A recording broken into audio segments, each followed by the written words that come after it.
Shalom. Saudara-saudari yang dikasihi Tuhan Yesus Kristus, perkenankanlah kami, para pelayan jemaat, menyampaikan kepada Bapak Ibu, saudara-saudari, damai sejahtera dari Tuhan Allah kita menyertai saudara. Kiranya pada ibadah Advent ketiga hari ini membawa damai sukacita bagi kita semua. Akhirnya, marilah kita satukan hati dan jiwa kita saat teduh.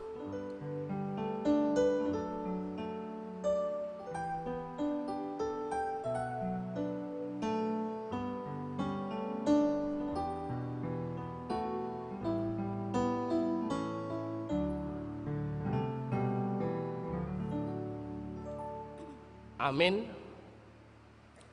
Kita angkat pujian, kita bernyanyi dari Kidung Jemaat nomor 119 ayat 1, 2, dan ayat 4.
Di dalam nama Allah Bapa dan anaknya Tuhan Yesus Kristus dan Roh Kudus, Khalik langit dan bumi.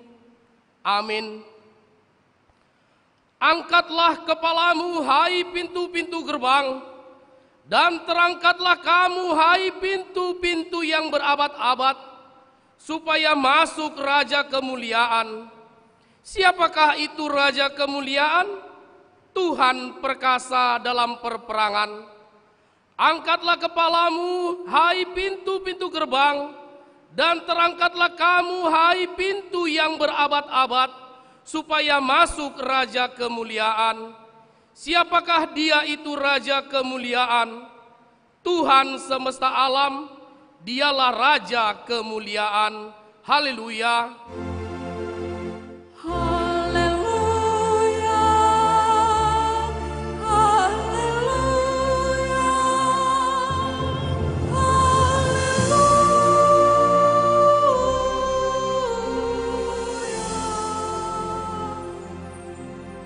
Kita berdoa. Ya Tuhan Allah Bapa kami, ajarkanlah kami segala ketetapan-Mu, bukalah mata hati kami, agar kami mengenal keselamatan dan kebahagiaan yang Engkau janjikan di dalam Yesus Kristus. Kuatkanlah kami dengan firman-Mu, dan jauhkanlah kami dari segala ajaran yang menyesatkan. Pimpinlah kami di jalan-Mu, agar kami meyakini bahwa Engkaulah sumber kehidupan sejati bagi kami, baik hidup ataupun mati. Dengarkanlah kami di dalam anak-Mu Yesus Kristus Tuhan kami. Amin.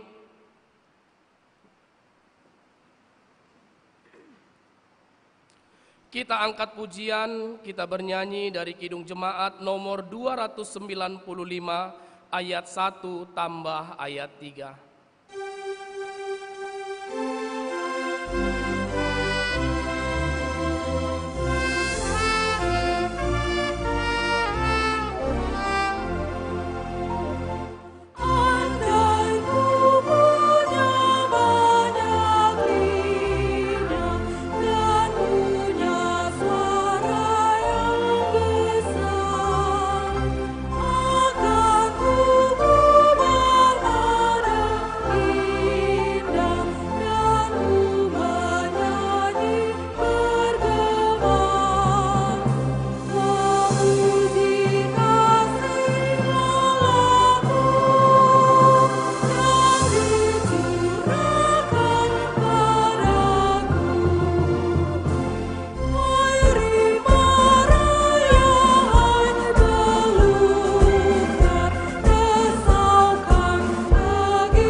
Marilah kita mendengar firman Tuhan sebagai pendahuluan khotbah pada Minggu Advent ketiga hari ini yang tertulis di dalam 1 Samuel 2 ayat 1 sampai ayat 10. Seperti biasa kita baca secara bergantian.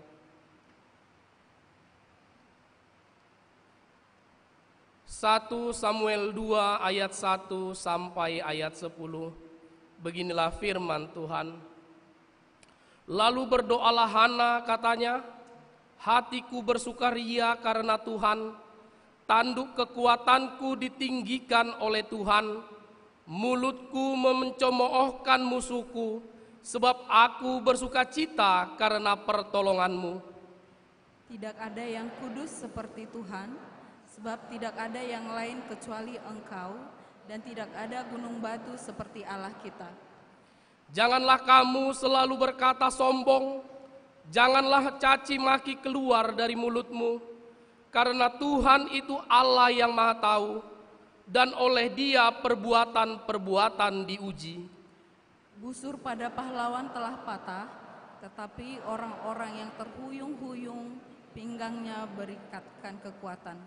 Siapa yang kenyang dahulu, sekarang menyewakan dirinya karena makanan, tetapi orang yang lapar dahulu, sekarang boleh beristirahat. Bahkan orang yang mandul melahirkan 7 anak, tetapi orang yang banyak anaknya menjadi layu. Tuhan mematikan dan menghidupkan, Ia menurunkan ke dalam dunia orang mati dan mengangkat dari sana. Tuhan membuat miskin dan membuat kaya, Ia merendahkan dan meninggikan juga. Ia menegakkan orang yang hina dari dalam debu dan mengangkat orang yang miskin dari lumpur, untuk mendudukkan dia bersama-sama dengan para bangsawan dan membuat dia memiliki kursi kehormatan. Sebab Tuhan mempunyai alas bumi dan di atasnya Ia menaruh daratan. Langkah kaki orang-orang yang dikasihinya dilindunginya, tetapi orang-orang fasik akan mati binasa dalam kegelapan, sebab bukan oleh karena kekuatannya sendiri seseorang berkuasa. Orang yang berbantah dengan Tuhan akan dihancurkan, atas mereka Ia mengguntur di langit. Tuhan mengadili bumi sampai ke ujung-ujungnya.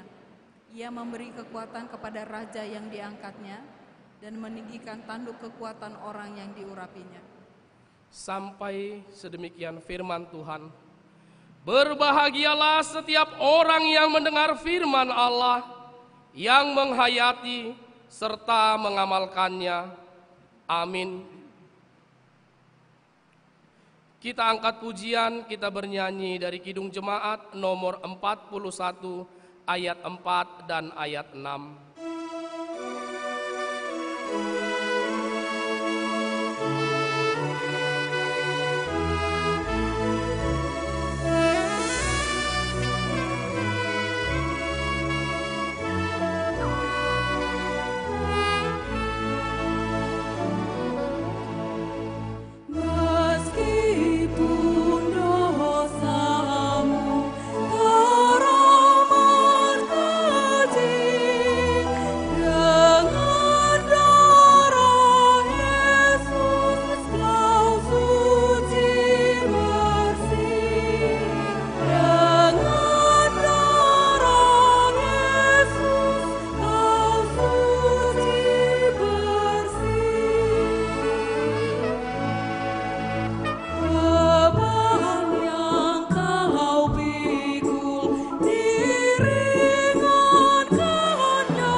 Saudara-saudari yang dikasihi Tuhan Yesus Kristus, marilah kita mengingat dan mengakui segala dosa kita yang telah melukai hati saudara-saudara kita, terlebih kepada Tuhan Yesus Kristus. Untuk itu, dengan kerendahan hati, Marilah kita mengaku dosa kita di hadapan Tuhan. Kita berdoa.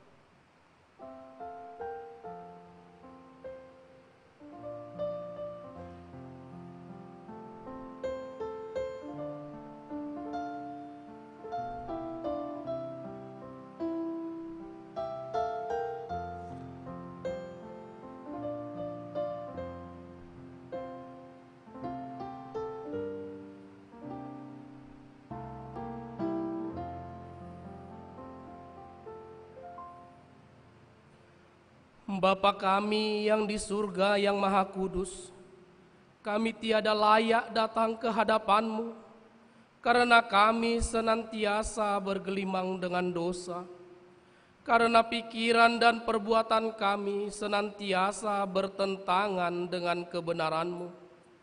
Tetapi oleh karena kasih anak-Mu Yesus Kristus Tuhan kami, maka kami datang kepadamu, meminta keampunan dosa dan kejahatan kami. Tolong dan kasihanilah kami, ampunilah segala kejahatan kami, dan terimalah kami menjadi anak-anak-Mu.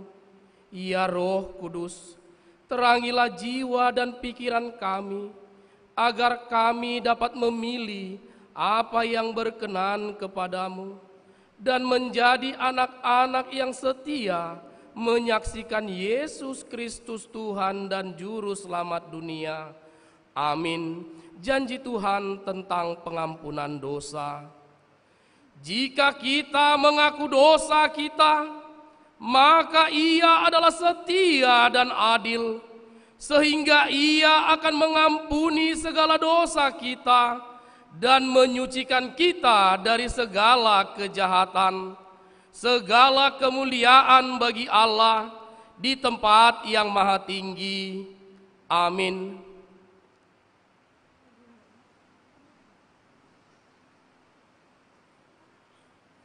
Kita angkat pujian, kita bernyanyi dari Kidung Jemaat nomor 424 ayat 1 sampai ayat 2.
Firman Tuhan sebagai petunjuk hidup baru tertulis di dalam Roma 12 ayat 17 sampai 18. Beginilah firman Tuhan. Janganlah membalas kejahatan dengan kejahatan, lakukanlah apa yang baik bagi semua orang. Sedapat-dapatnya, kalau hal itu bergantung padamu, hiduplah dalam perdamaian dengan semua orang. Demikianlah firman Tuhan. Marilah kita sama-sama memohon kekuatan daripada Tuhan. Ya Allah Bapa kami, berilah kami kekuatan untuk melakukan yang sesuai dengan firman-Mu. Amin. Kita angkat pujian, kita bernyanyi dari Kidung Jemaat nomor 364 ayat 3 sampai ayat 4.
Marilah kita bersaksi, mengikrarkan pengakuan iman kita bersama jemaat pada segala abad di seluruh dunia.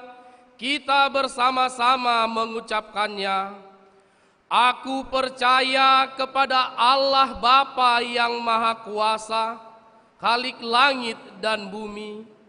Aku percaya kepada Yesus Kristus, Anak-Nya yang tunggal Tuhan kita, yang dikandung daripada Roh Kudus, lahir dari anak darah Maria, yang menderita di bawah pemerintahan Pontius Pilatus, disalibkan, mati dan dikuburkan, turun ke dalam kerajaan maut, pada hari yang ketiga bangkit pula dari antara orang mati, naik ke sorga, duduk di sebelah kanan Allah Bapa yang Maha Kuasa, dan akan datang dari sana untuk menghakimi orang yang hidup dan yang mati.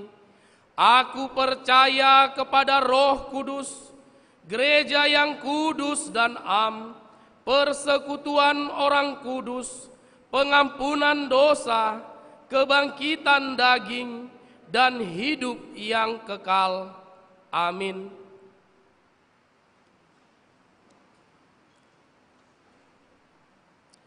Untuk menyambut sabda Allah, kita bernyanyi dari Kidung Jemaat nomor 57 ayat 1 sampai ayat 3.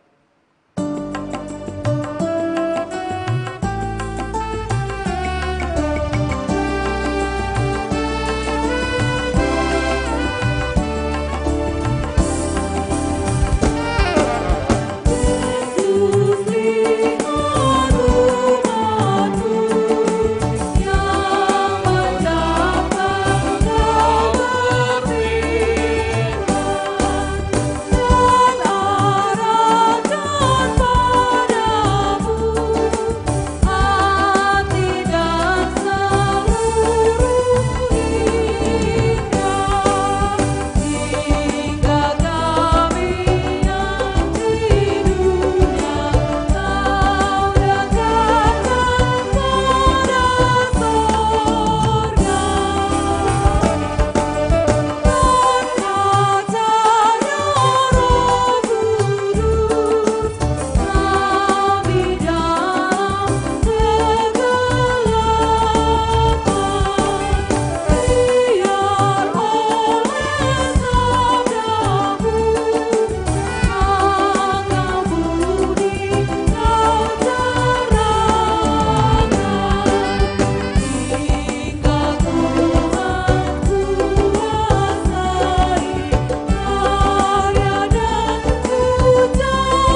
sejahtera Allah yang melampaui segala akal, itulah kiranya memelihara hati dan pikiran saudara-saudari sekalian di dalam nama Kristus Yesus Tuhan kita. Amin. Shalom. Bapak Ibu saudara-saudara yang dikasihi Tuhan kita Yesus Kristus, firman Tuhan yang menjadi khotbah bagi kita pada minggu ini dalam minggu Advent yang ketiga tertulis dalam kitab Injil Lukas pasal yang pertama dimulai dari ayat yang ke-46b sampai ayat yang ke-55. Lukas 1 ayat 46b sampai ayat 55. Beginilah firman Tuhan, kami akan membacakan bagi kita sekalian. Nyanyian pujian Maria. Jiwaku memuliakan Tuhan dan hatiku bergembira karena Allah juru selamatku. Sebab Ia telah memperhatikan kerendahan hamba-Nya. Sesungguhnya mulai dari sekarang segala keturunan akan menyebut aku berbahagia, karena Yang Maha Kuasa telah melakukan perbuatan-perbuatan besar kepadaku, dan namanya adalah Kudus. Dan rahmat-Nya turun-temurun atas orang yang takut akan Dia. Ia memperlihatkan kuasa-Nya dengan perbuatan tangan-Nya dan mencerai-beraikan orang-orang yang congkak hatinya. Ia menurunkan orang-orang yang berkuasa dari tahtanya dan meninggikan orang-orang yang rendah. Ia melimpahkan segala yang baik kepada orang yang lapar dan menyuruh orang yang kaya pergi dengan tangan hampa. Ia menolong Israel hamba-Nya karena Ia mengingat rahmat-Nya seperti yang dijanjikannya kepada nenek moyang kita, kepada Abraham dan keturunannya untuk selama-lamanya. Demikian pembacaan firman Tuhan.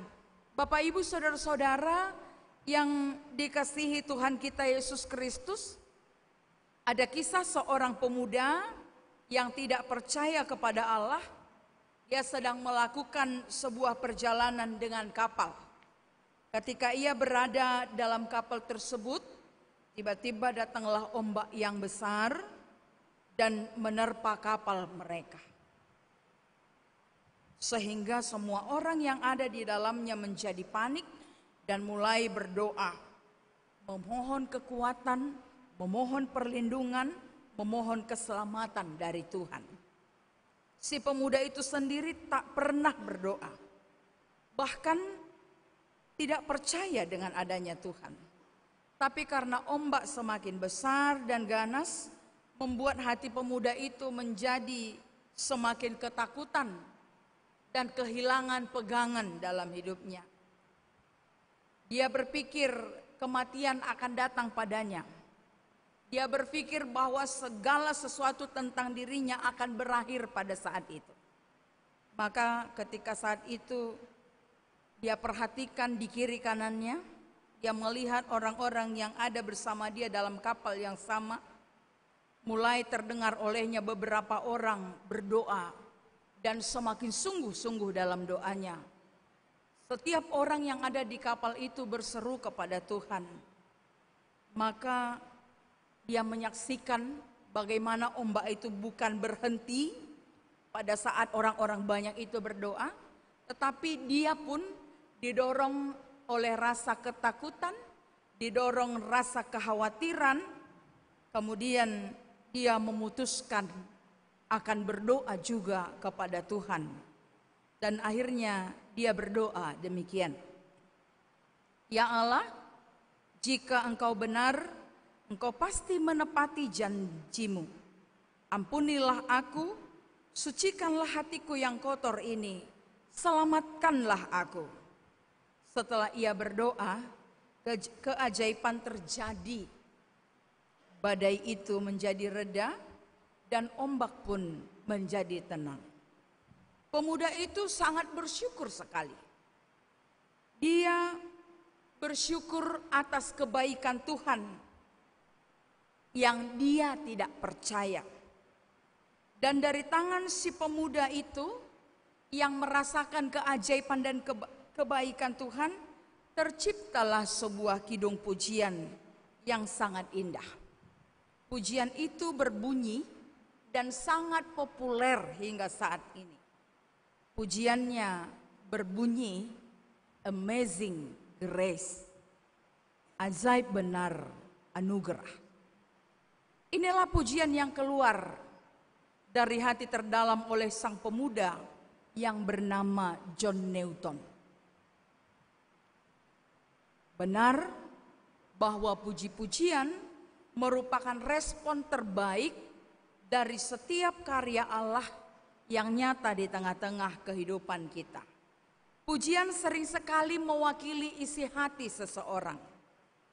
Tanpa kita sadari, tanpa disadari oleh siapapun, sering sekali dengan apa yang kita rasakan terungkap sebuah pujian dari hati paling dalam.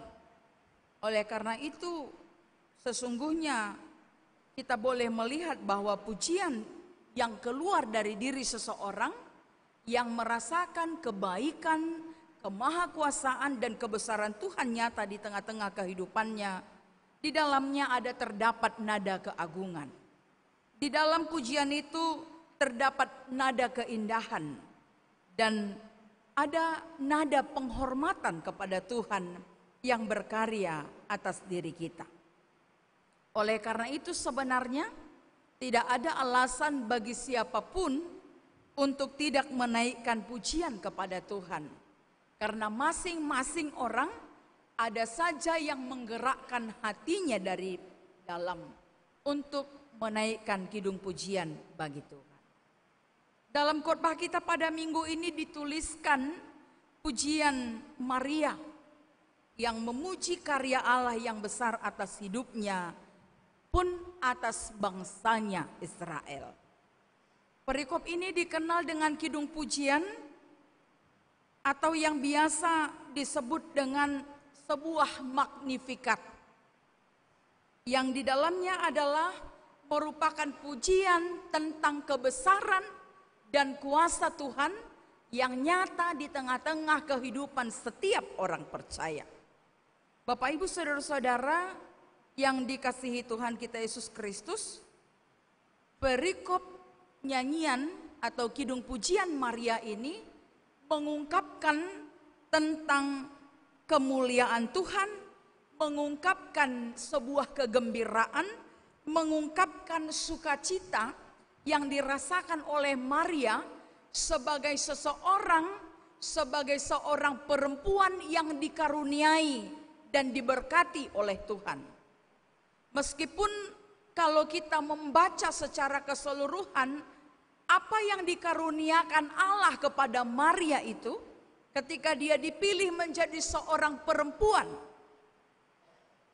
yang paling mulia, yang paling dihargai, bahkan menjadi seorang perempuan yang kemudian menjadi ibu sang juru selamat, di dalam pengaruniaan yang dia peroleh itu sesungguhnya bukanlah tanpa pergumulan dan persoalan dalam kehidupan. Bagaimana tidak menjadi sebuah pergumulan ketika ada seorang anak darah mengandung di luar pernikahan, belum menikah. Bukankah itu sebuah persoalan yang pelik dalam hidup Maria? Bukankah itu sesuatu yang membuat dia sebenarnya dikucilkan dan merasa tertekan? Jangankan dari orang-orang sekitarnya, barangkali di tengah-tengah kehidupan manusia sekarang, kehidupan masyarakat sekarang pun, kalau ada dari anggota keluarganya yang hamil di luar nikah, bukankah itu sebuah aib dan memalukan? Tetapi pergumulan, kekhawatiran, persoalan bahkan tekanan yang dirasakan oleh Maria pada saat itu, dia sadari dan dia melihat bukan dari besar persoalan yang dia terima, tapi dia justru memandang dari sisi yang berbeda. Yang dia ungkapkan melalui nyanyian pujiannya dalam perikop kita ini bukan besar persoalan dan besarnya tekanan yang ditanggung oleh Maria. Tetapi dia justru memandang dan melihat dari sisi lain betapa besarnya kebaikan dan karunia yang Tuhan anugerahkan bagi dirinya sebagai seorang perempuan biasa. Sebagai seorang perempuan yang kurang diperhitungkan, sebagai seorang perempuan hina, tapi Tuhan mengangkat, Tuhan memakai, dan Tuhan memilih dia sebagai ibu sang juru selamat. Karena itu kita boleh melihat Bapak Ibu Saudara-saudara, segala ketakutan, kekhawatiran, persoalan, dan hal-hal yang membuat diri Maria tidak nyaman, dia pasrahkan kepada Tuhan. Dia serukan kepada Tuhan, dan itu dituliskan dalam Lukas 1 ayat 38. Bagaimana dia memasrahkan dengan sungguh-sungguh segala persoalan, apa yang menjadi pergumulan dalam dirinya, dengan berkata, jadilah padaku menurut perkataanmu. Jadilah padaku menurut perkataanmu. Sebuah ungkapan iman, sebuah ungkapan yang tidak biasa-biasa saja. Dan dalam khotbah kita ini kita boleh melihat bagaimana Maria menyebutkan dan menyampaikan nyanyian kidung pujian itu bukan sekedar kata-kata, bukan hanya sekedar ungkapan yang keluar dari bibir, tapi dari jiwa yang terdalam. Dari bagian hidupnya paling dalam, dia menyerukan kepada Tuhan dan menyampaikan pujian yang terindah bagi Tuhan. Karena dia merasa bahwa apa yang dia terima, apa yang berlaku atas dirinya saat itu adalah semuanya berlaku atas seizin Tuhan. Bapak Ibu Saudara-saudara yang dikasihi Tuhan kita Yesus Kristus, kidung pujian Maria ini adalah sama dengan apa yang disampaikan oleh Hana dalam epistel yang telah kita baca bersama tadinya. Hana juga adalah menyampaikan kidung pujian kepada Tuhan atas kebesaran, atas kebaikan Tuhan yang dia rasakan dalam kehidupannya. Hana adalah perempuan yang dianiaya, yang teraniaya hidupnya. Karena di dalam pernikahannya belum bisa memberikan keturunan kepada suaminya Elkana. Bahkan setiap hari dia mendapat cacian, mendapat makian dari madunya Penina. Tetapi Tuhan mengangkat dia, Tuhan menolong dia, dan Tuhan meninggikan tanduk atas Hana. Dan itu disampaikan melalui nyanyian pujiannya. Begitu juga dengan Maria dan Elizabeth. Sama-sama bukan dari perempuan yang luar biasa dipandang oleh orang. Tetapi dari orang-orang yang teraniaya, dari orang-orang yang hina, dari orang-orang miskin, dari orang papa. Tapi Tuhan memilih dan memakainya sebagai alat Tuhan untuk menyatakan kebesarannya di tengah-tengah dunia dan di tengah-tengah kehidupan mereka secara pribadi. Karena itu Bapak Ibu Saudara-saudara yang dikasihi Tuhan kita Yesus Kristus, perlu juga bagi diri kita sekalian, bagi kita yang hadir dalam ibadah malam hari ini, boleh melihat dari Maria yang menyampaikan nyanyian pujian kepada Tuhan, karena dia merasakan dia adalah seorang yang berharga di hadapan Tuhan. Bukankah kita ini pun adalah anak-anak? Bukanlah kita ini pun orang yang berharga di hadapan Tuhan? Sehingga kita boleh ada sampai hari ini.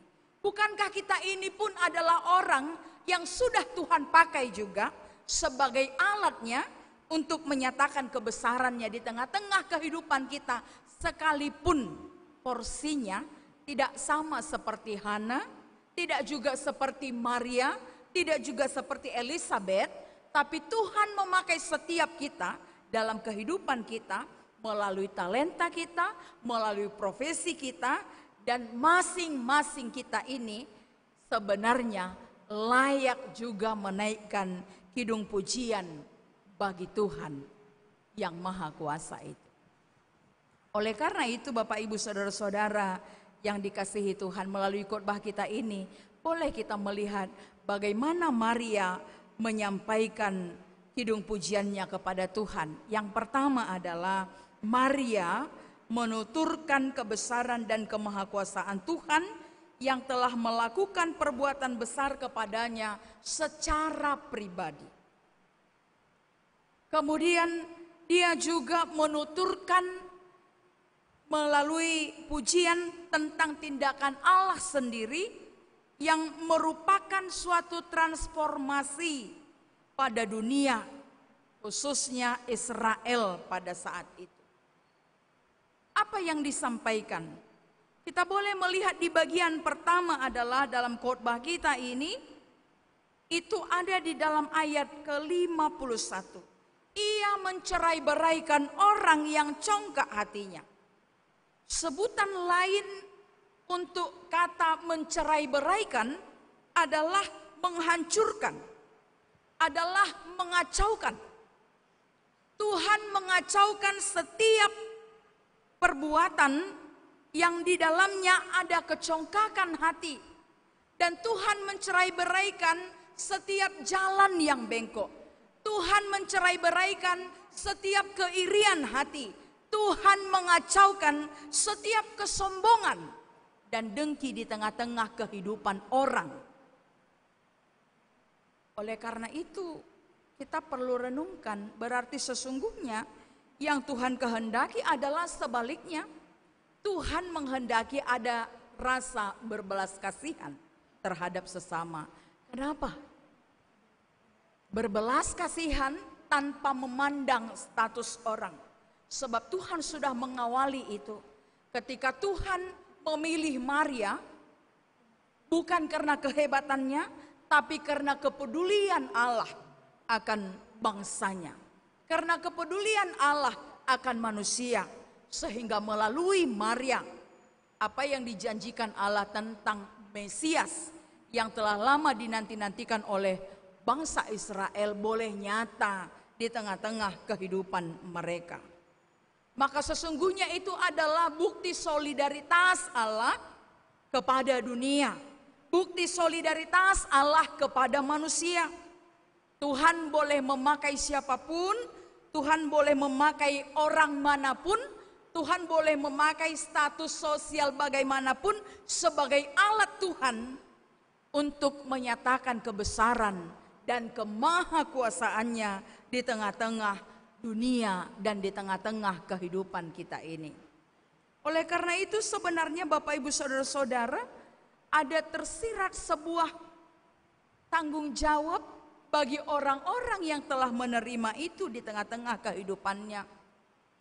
Maka sebagai orang yang menerima, yang mendengarkan, yang memaknai kidung pujian Maria di tengah-tengah kehidupannya, sebagai orang percaya yang menerima itu, maka di dalam dirinya pun sesungguhnya ada syair-syair yang menunjukkan kepedulian terhadap sesama di tengah-tengah kehidupannya.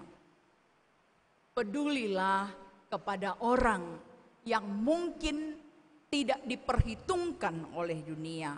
Berbelas kasihanlah kepada sesamamu yang mungkin tidak pernah dianggap ada oleh dunia. Pedulilah dan perhatikanlah, berilah mereka yang tidak pernah memperoleh apapun di tengah-tengah dunia ini. Tetapi kita orang yang percaya, yang mendengarkan kidung pujian Maria dan mengamininya sebagai kidung pujian kita atas kemahakuasaan dan kebesaran Tuhan di tengah-tengah kehidupan kita, layak untuk menunjukkan rasa solider kita terhadap sesama manusia.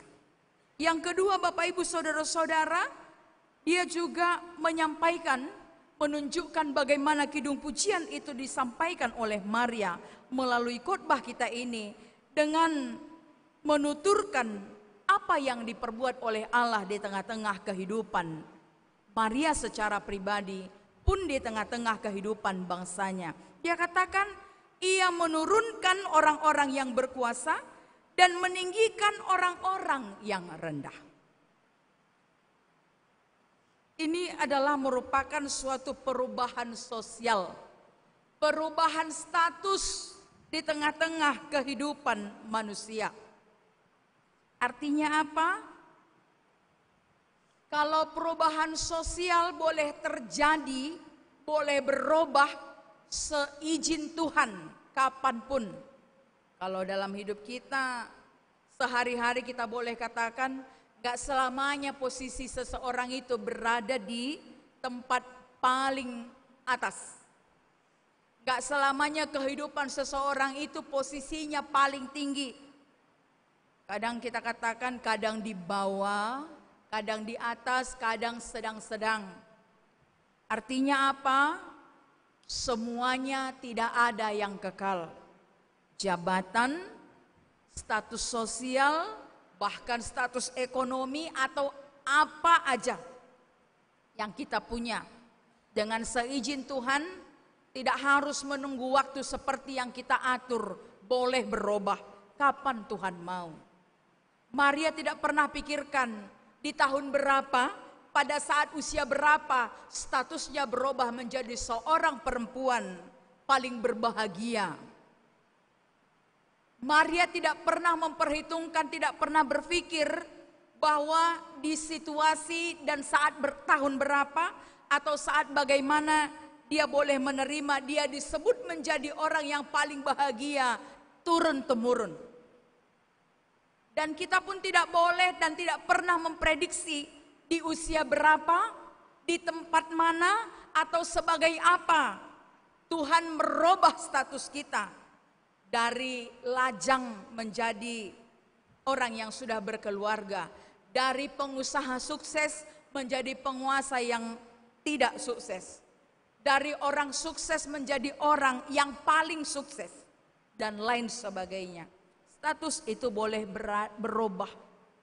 Status itu bisa berputar kapan saja dengan seizin Tuhan. Artinya apapun itu menggambarkan bahwa tidak ada yang kekal. Maka ketika diberi sebuah tanggung jawab besar, bukan juga layak dijadikan untuk menuntut suatu pengakuan istimewa atas diri kita. Jika Tuhan memberikan posisi tertinggi saat ini, itu pun tidak layak dijadikan sebagai alasan untuk mendapat perlakuan spesial atau perlakuan istimewa di tengah-tengah kehidupan kita. Tapi meski demikian, masih banyak orang-orang Kristen, masih banyak dari antara orang-orang beragama yang sangat-sangat menuntut dengan luar biasa agar mendapat perlakuan istimewa di tengah-tengah kehidupannya. Ada hak istimewa karena sebagai tuan takur, misalnya di satu daerah, karena dia tuan takur, tuan tanah di situ, sering sekali di gereja pun dia merasa dia tuan takurnya. Itu hanya contoh kecil. Dan perlakuan seperti itu sering menjadi persoalan di tengah-tengah kehidupan kita. Jika kita mengingat dan menyadari bahwa apa yang disampaikan melalui nyanyian pujian Maria ini, dia menurunkan orang-orang yang berkuasa dari tahtanya dan meninggikan orang-orang yang rendah. Maka ini sebuah janji untuk kita, tidak selamanya kita berada di titik nadir paling rendah. Dan jika saat ini kita merasa di posisi paling tinggi pun, hal ini mengingatkan diri kita, jangan lupa diri. Jangan lupa diri. Jangan merasa berada di atas awan. Jangan merasa diri kita paling segalanya. Sebab peribahasa itu mengatakan tidak salah, di atas langit masih ada langit. Di atas langit masih ada langit, maka enggak ada yang perlu juga disombongkan, tidak perlu juga membuat kita menjadi seorang yang merasa paling super di tengah-tengah kehidupan kita, Karena sungguh kita tidak tahu, entah nanti, entah besok atau lusa, entah kapan saja, Tuhan boleh memutarbalikkan segalanya, termasuk keberadaan kita itu. Maka apapun posisi kita hari ini adalah layak kita jadikan alasan untuk menaikkan kidung pujian yang terindah bagi Tuhan. Yang ketiga, dia menuliskan melalui khotbah kita ini dari bagian selanjutnya di ayat ke-53. Ia melimpahkan segala yang baik kepada orang yang lapar dan menyuruh orang yang kaya pergi dengan tangan hampa. Yang kaya boleh miskin, yang miskin boleh kaya, kira-kira begitu kalau kita menerjemahkan dalam bahasa sehari-harinya. Siapapun bisa berubah kehidupannya. Gak ada cerita ala napadita udang mungkin berubah status. Gak ada cerita seperti itu. Kalau Tuhan mau merubah semuanya, jika hidup kita sudah tidak benar, Tuhan boleh merubahnya menjadi orang yang paling hina sekali. Siapapun kita. Mau penatua, mau penasehat, mau orang biasa, orang kecil, orang besar, semua boleh berubah kehidupannya. Dan Tuhan akan melakukan itu. Kita percaya berarti perubahan itu tidak menjadi sesuatu yang menakutkan. Karena boleh saja perubahan yang terjadi dalam hidup kita adalah dari keterpurukan kita menjadi sebuah kebangkitan. Dari kehinaan kita menjadi sebuah kemuliaan. Dari keteraniayaan kita menjadi sebuah kebesaran. Seperti yang dirasakan Hana, Maria, Elizabeth. Dan itu akan berlaku bagi kita sekalian. Tapi akan ada sebuah pertanyaan bagi kita. Apakah ketika kita mendapat perubahan itu, katakan saja dari perubahan yang biasa menjadi luar biasa. Tidak usah saya bilang perubahan dari sukses menjadi terpuruk. Kita buat sajalah semua perubahan kita menjadi lebih baik. Dari yang hari ini setengah-setengah kaya akan menjadi kaya luar biasa. Dari yang hari ini hidup kita pas-pasan menjadi hidup berkelimpahan. Dari hidup kita yang sedang-sedang akan menjadi orang di level paling atas. Sebenarnya tidak salah jika kita meminta dan mengharapkan hal seperti itu di tengah-tengah kehidupan kita. Hanya satu catatannya bagi kita. Kalau roda kehidupan itu berputar, kita berdoa kepada Tuhan, biarlah perputarannya terus ke atas, lambat-lambat saja, kira-kira seperti itu.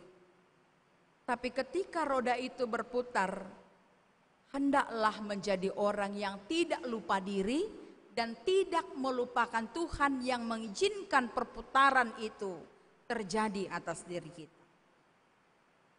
Karena orang yang melupakan dirinya dan melupakan Tuhan dalam setiap proses kehidupannya, itu akan menjadikan dirinya bukan lagi kepada posisi yang semula, tetapi bisa saja berada di bawah. Kalau kita katakan mulai dari nol, seperti orang pom bensin itu. Tapi orang yang lupa diri dan lupa Tuhan bisa jatuh kepada titik minus paling jauh. Ada kisah sebuah keluarga. Ini kisah tentang Daisuhat dengan Daihatsu, Bapak Ibu Saudara-saudara. Ada kisah satu keluarga. Keluarga ini berada di daerah yang sebenarnya tidak terlalu terpencil, pun tidak berada di kota paling besar. Artinya sudah biasa-biasalah kalau di Medan sini mungkin seperti kampung saya di Simalingkar sana. Udah lancar internetnya, ada listriknya, ada juga angkotnya, kira-kira begitu. Kehidupan keluarga ini sangat baik, sederhana. Dan mereka selalu tahu siapa diri mereka. Dan mereka selalu ingat Tuhan ada dalam diri mereka. Dan segala yang berlaku dalam kehidupan mereka, semuanya seturut kehendak Tuhan. Kebiasaan mereka setiap hari adalah memakan, menikmati suhat. Mereka merasakan daini suhat. Rasanya keladi, bahasa Indonesianya. Mana tahu kita nggak pernah lagi mendengar kata suhat. Setiap sore mereka ngeteh, ngopi dengan suhatnya. Lalu mereka menikmati luar biasa. Ateo mak butet, dang peholan suhat taalang, basehat doha pehita katanya. Begitu Pak Butet. Mereka gembira, bercerita, berbagi rasa di kehidupan keluarganya. Tapi suatu ketika ada seorang teman mereka datang dari kota besar. Dia melihat, teman ini melihat di sekitar pekarangan rumah mereka ada tanaman-tanaman keladi yang banyak. Lalu temannya dari kota ini katakan, kenapa kalian gak jual suhatnya? Laku loh, enak loh. Banyak penggemarnya, kata temannya ini. Lalu mereka mulai tertarik, batu tuh sayang naik HP. Mulu laku do bata jual mak katanya. Setiap hari istrinya ini mengumpulkan suhat, mereka jual pertama-tama di warung dan di onan-onan kecil. Setelah semakin lama terpikir bagi mereka, kenapa enggak kita jual aja ke kota ya? Katanya di kota itu, di kota besar itu banyak orang yang sudah tidak lagi makan nasi, tinggal makan suhat karena penyakit gula dan lain sebagainya. Lalu mereka tertarik, dijual mereka lah suhatnya tadi setiap hari ke kota. Hasilnya melimpah dari penjualan suhat mereka itu, mereka mengumpulkan pundi-pundi dan suatu ketika mereka berhasil membeli mobil Daihatsu. Setelah punya mobil Daihatsu, berubahlah cara menyapa mereka satu dengan yang lain. Biasanya dipanggil Pak Butet dan Mbak Butet. Setelah naik mobil Daihatsu ini, mereka nggak lagi pakai Mak Butet. Mulai katakan, Pak, sekali-sekali makan di luar lah kita. Hari Minggu malas sekali mama masak. Ya udah nggak apa-apa kata suaminya. Pertama mereka pergi makan ke Pinadar. Makanan tradisional yang sehat-sehat lah dulu, kan gitu. Mereka pergi, kemudian terus setiap hari berubah kehidupannya menjadi lebih punya dalam hal materi. Sehingga suatu ketika istrinya katakan, kenapa kita hanya nonton aja ada pizza dan fried chicken? Sekali-sekali bolehlah kita nikmati itu. Enggaknya salah kalau sekali-sekali kata istrinya. Didai majo fried chickenon. Mereka sudah mulai lupa dai suhat yang sebelumnya mereka nikmati. Yang tersisa mereka nikmati adalah Daihatsunya. Mereka jalan-jalan dan di setiap perjalanan yang mereka temukan adalah makanan-makanan yang cepat saji. Memang enak dan menarik bagi mereka. Tanpa terasa perjalanan mereka yang cukup panjang itu. Menikmati kehidupan bersama Daihatsunya.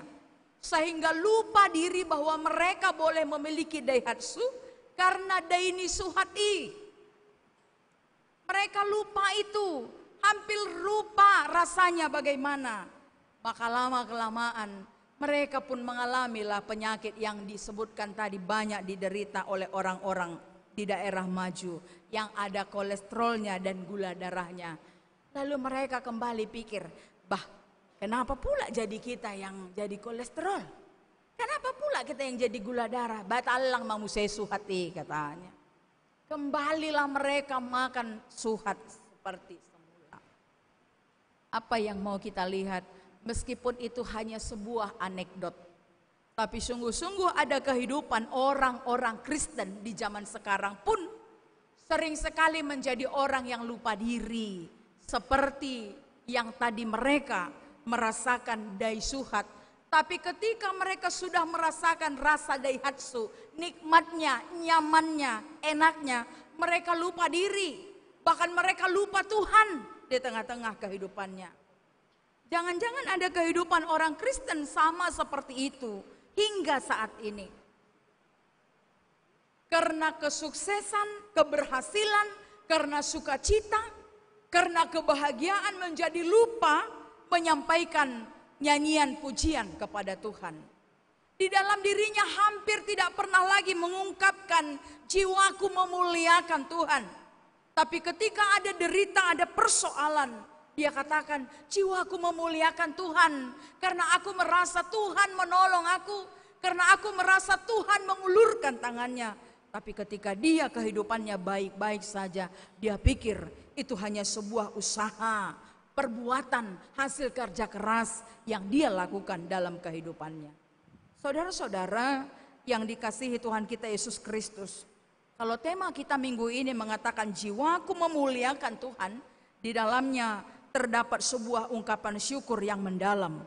Ketika jiwaku memuliakan Tuhan, maka itu tidak hanya sekedar nyanyian yang berlalu, yang berlaku begitu saja, tetapi sebuah pujian yang berdampak bagi kehidupan yang menyanyikan pujian itu, pun berdampak bagi kehidupan orang yang mendengarkan pujian itu. Biarlah kita boleh memuji Tuhan senantiasa, baik di saat duka maupun duka kehidupan kita. Karena Tuhan senantiasa beserta kita ketika kita berserah kepadanya, memasrahkan sungguh-sungguh persoalan dan problem kehidupan kita. Kegembiraan kita yang terutama yang mendorong hati kita untuk memuji Tuhan di tengah-tengah kehidupan kita adalah karena keselamatan yang disediakan Allah bagi dunia dan bagi kita melalui anaknya Yesus Kristus. Keselamatan dari kuasa dosa. Kita selamat dari jerat maut. Kita selamat dari kematian. Dan itu adalah sukacita terbesar bagi kita. Dan itu adalah anugerah bagi kita. Mungkin saja hari ini Bapak Ibu Saudara-saudara dikasihi Tuhan, di penghujung-penghujung tahun ini pun kita tidak boleh pungkiri ada rasa sukacita yang luar biasa dalam kehidupan kita. Bagaimana tidak dengan perayaan-perayaan Natal yang ada di lingkungan kita, yang ada di kampus, yang ada di gereja, atau di persekutuan-persekutuan kita, sehingga melalui itu kita beroleh sukacita. Ada damai sejahtera ketika melakukan setiap perayaan itu. Tapi juga tidak boleh terpungkiri oleh kita, di penghujung-penghujung tahun seperti ini juga ada banyak pergumulan, persoalan bagi pribadi-pribadi tertentu. Mari kita mengoreksi masing-masing hidup kita. Jangan-jangan hari ini kita punya pergumulan. Kita menghitung Besa Tokinai berganti nama tahun ini. Sebentar lagi tahun ini berganti, usiaku yang dari 29 menjadi kepala 3. Jodoh belum ketemu. Itu pergumulan. Mana tahu kita berpikir sudah lebih 5 tahun saya untuk memperjuangkan gelar sarjana. Setiap ketemu dengan pembimbing, jangankan dapat ACC, bertemu saja susah. Itu pergumulan, padahal tahun mau berganti. Barangkali ada juga pergumulan bagi keluarga muda yang sudah bertahun-tahun menikah tapi Tuhan belum karuniakan keturunan. Sebentar lagi tahun berganti. Usia makin lanjut, tapi Tuhan belum memberikan apa yang kami rindukan. Mungkin kita pun menghitung usaha kita dari tahun ke tahun belum ada menunjukkan tanda-tanda kemajuan. Tuhan, kita bergumul dengan itu. Kami bergumul dengan itu. Atau banyak lagi bentuk-bentuk pergumulan yang sebenarnya tanpa kita sadari menimbulkan ketakutan dan kekhawatiran bagi kita, khususnya di penghujung-penghujung tahun ini. Tapi kekhawatiran dan ketakutan itu jangan biarkan menutup pikiran kita. Jangan itu yang menguasai kita. Tapi lihatlah bahwa persoalan dan pergumulan kita itu ketika diserahkan kepada Tuhan yang Maha Kuasa menjadi pergumulan yang kecil, maka jangan ada yang berputus asa. Boleh saja hari ini skripsinya belum selesai, boleh saja hari ini jodohnya belum ketemu, usahanya masih begitu-begitu saja, keluarga kita, kehidupan kita belum menunjukkan tanda-tanda lebih maju dari sebelumnya. Tapi jangan khawatir, sebab di dalam Tuhan ada pengharapan. Di dalam Tuhan ada pengharapan, hanya persoalannya sebesar apa dan sesungguh-sungguh apa kita memasrahkan itu kepada Tuhan. Kalau hari ini kita mau katakan, jadilah padaku seperti yang engkau katakan. Dengan iman kita, maka hari ini juga kita mampu katakan, jiwaku memuliakan Tuhan dan hatiku bergembira karena Allah juru selamatku. Jiwaku memuliakan Tuhan sekalipun hidupku biasa-biasa saja, karena di dalam Tuhan hidup yang biasa boleh menjadi luar biasa. Hari ini kita mau katakan, jiwaku memuliakan Tuhan karena Dia adalah juru selamatku, hadir dan nyata di tengah-tengah kehidupanku. Oleh karena itu, Bapak Ibu Saudara-saudara yang dikasihi Tuhan, imani dan percayai apa yang disampaikan lewat khotbah kita ini. Nyanyian pujian Maria bukan lagi menjadi nyanyian pujiannya tersendiri, tetapi menjadi nyanyian pujian orang-orang percaya yang datang ke hadapan Tuhan, berpasrah kepada Tuhan, dan di dalam Tuhan ada pengharapan, ada sukacita, dan ada keselamatan. Amin. Mari kita berdoa. Kembali kami datang ke hadapan-Mu Tuhan, untuk menaikkan syukur dan terima kasih kami atas kebaikan dan cinta kasih-Mu yang telah kami rasakan di sepanjang kehidupan kami. Pun hari ini kami bersyukur karena firman-Mu boleh tertabur di antara kami.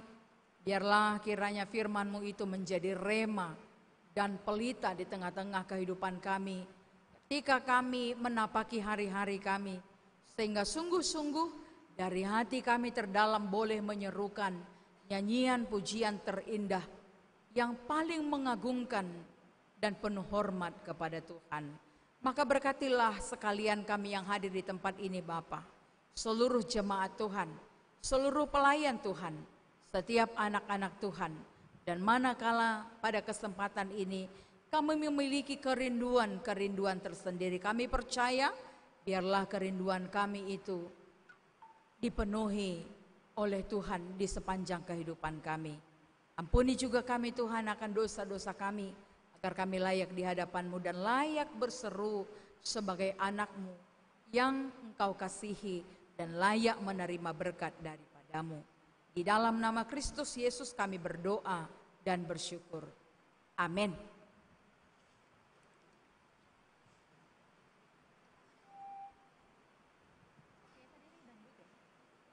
Untuk merespon sabda Allah yang telah kita dengar, kita bernyanyi dari Kidung Jemaat nomor 100 bait yang pertama.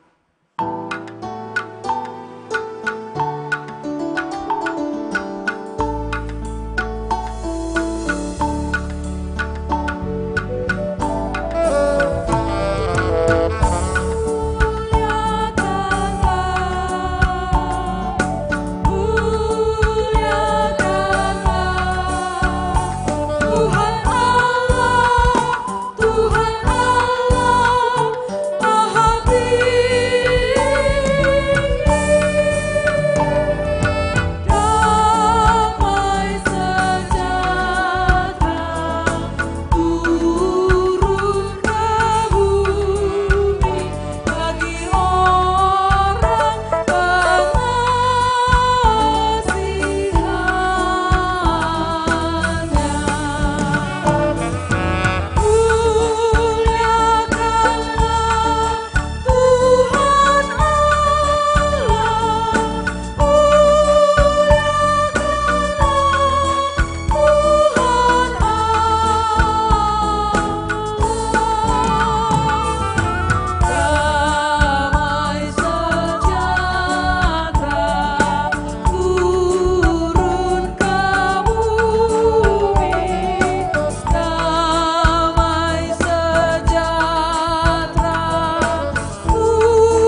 kurban persembahan kita, marilah kita mendengar firman Tuhan yang tertulis dalam kitab Mazmur pasal 50 ayat 23. Beginilah firman Tuhan.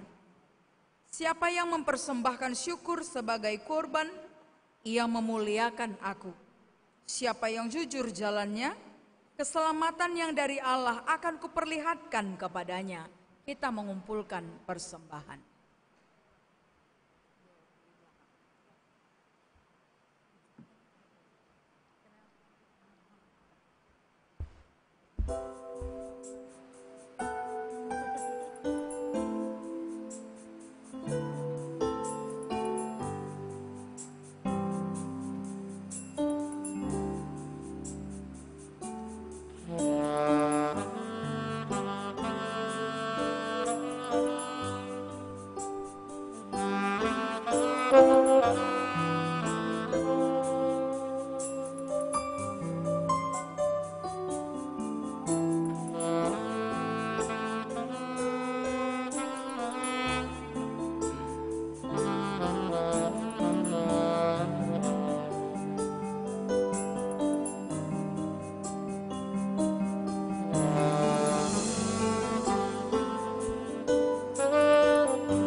Jemaat diundang bangkit berdiri.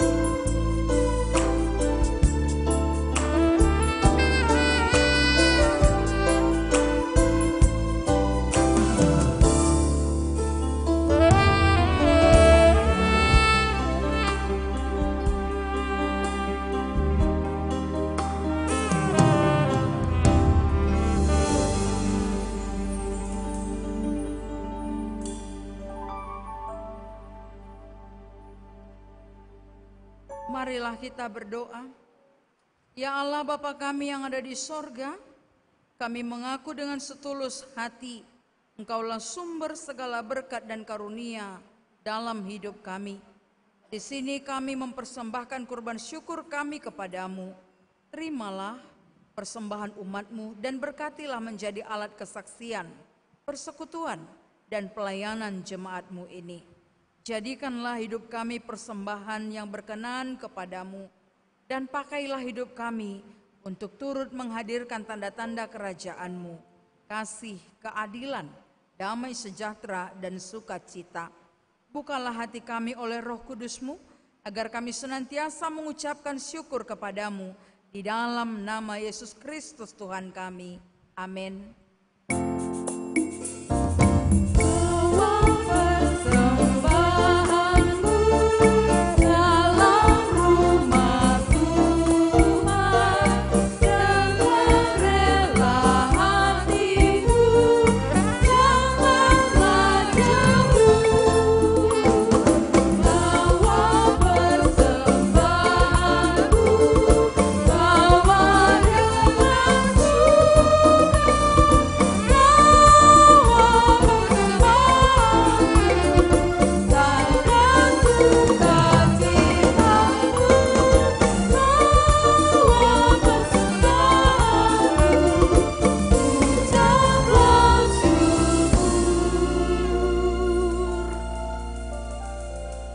Bapa kami yang di sorga, dikuduskanlah namamu. Datanglah kerajaan-Mu, jadilah kehendak-Mu di bumi seperti di sorga. Berikanlah kami pada hari ini makanan kami yang secukupnya. Dan ampunilah kami akan kesalahan kami, seperti kami juga mengampuni orang yang bersalah kepada kami. Dan janganlah membawa kami ke dalam pencobaan, tetapi lepaskanlah kami daripada yang jahat. Karena Kau yang